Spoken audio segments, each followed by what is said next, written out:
Pakistan, Saudi अरब और तुर्किया के दरमियान मुश्तरका दिफाई मुआहदा तय पा गया। मुआहदे को मक्का डिफेंस जॉइंट एग्रीमेंट का नाम दिया गया है। मुआहदे के तहत तीनों मुल्कों में से किसी एक पर हमला, तीनों पर हमला तस्वुर किया जाएगा। मुआहदे का मकसद किसी भी जारियत के खिलाफ मुश्तरका दिफाई सलाहियत को मजबूत करना है। मुल्क भर के शहरियों ने मुआहदे का खैर मकदम करते हुए कहा कि इस मुआहदे से तीनों मुल्कों का दिफा मजबूत होगा।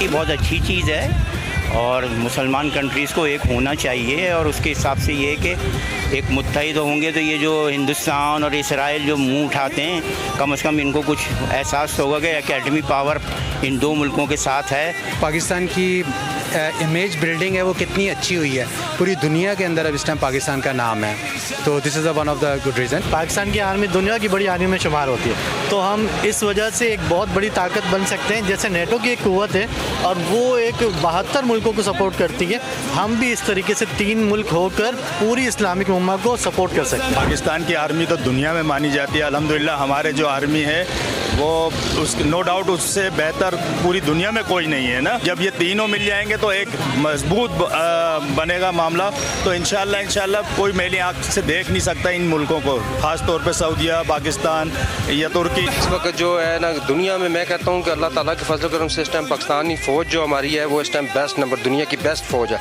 दूसरा आप जी अगर इत्तेहाद आपस में मुल्क इस्लामी ममालिक करते हैं, मैं समझता हूँ इसमें और भी ममालिक को चाहिए इकट्ठे हो जाएँ और इस्लामी मुल्क इकट्ठे होकर हम जो दूसरी जो दुश्मन अनासर हैं उनको ख़त्म कर सकते हैं। और ये तुर्की, सऊदी अरब और पाकिस्तान तीनों मुस्लिम ममालिक हैं। इंशाल्लाह ये ब्लॉक अब बढ़ेगा और इसका क्रेडिट जाता है प्राइम मिनिस्टर शहबाज शरीफ साहब को और फील्ड मार्शल आसिम मुनीर साहब को। बहुत अच्छा इकदाम है और मैं चाहता हूँ कि ये 3 मुल्क नहीं बल्कि और जो तमाम मुस्लिम दुनिया है वो इसमें शामिल हो। ये बड़ा अच्छा मुआहदा है और हम इसको जो है ना प्राइम मिनिस्टर शहबाज शरीफ साहब और field marshal general Asim Munir साहब की ये बड़ी कोशिश से हुआ है कि हमारे तो दिल सऊदी अरब के लिए धड़कते हैं, वहाँ पे मक्का मुकरमा और हरमैन शरीफैन के लिए धड़कते हैं, तो उनके ऊपर अगर हमला है तो हमारा वो बिल्कुल हम पे हमला है।